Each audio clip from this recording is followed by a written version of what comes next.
Automatically insert blank rows when values change in Excel. Need to insert blank rows automatically whenever a value changes in Excel. Still checking each group and inserting rows manually. That is slow, repetitive, and easy to get wrong in a long worksheet. Here are 2 practical methods. Before you begin, make sure identical values in the key column are grouped together. Method 1. Use a shifted helper column and row differences. First, insert a blank helper column next to the key column. Press Ctrl+C to copy all values from the key column. Press Ctrl+V to paste them into the helper column, starting 1 row lower than the original data. The helper value in each row now matches the value from the previous row. Select the overlapping range in both columns, starting from the second original value and ending at the last original value. Each row in this range now compares the current value with the previous value. Press Ctrl+G to open the Go to dialog box. Click Special. Select Row Differences, and then click OK. Excel selects the cells where the current value is different from the previous value. These selected cells mark the beginning of each new data group. Right-click any selected cell and choose Insert. In the Insert dialog box, select Entire Row and click OK. Excel inserts a blank row before every new group. Finally, delete the helper column because it is no longer needed.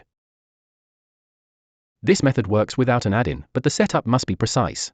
The copied values must be shifted down by exactly 1 row, and the overlapping range must be selected correctly. For large worksheets or repeated tasks, the process can be time-consuming and easy to misalign. For a faster and more flexible solution, use Kutools for Excel. Method 2. Use distinguished differences in Kutools for Excel.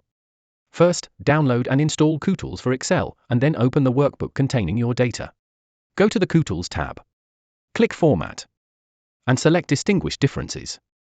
In the dialog box, select the full data range in the range box. Then in the key column box, choose the column whose value changes should separate the data groups. In the Options section, select Blank Row. Enter the number of blank rows you want to insert at each value change, for example, 2. Then click OK. Kutools automatically inserts the specified number of blank rows whenever the key column value changes. There is no helper column to create, no data to copy and shift, and no Go to Special process. You can choose any key column and insert one or several blank rows between groups. This makes the Kutools method faster, clearer, and less likely to cause mistakes in large or frequently updated worksheets. Use the Excel method for an occasional one-time task. Use Kutools for Excel when you need a quicker and more reliable way to separate data groups with blank rows.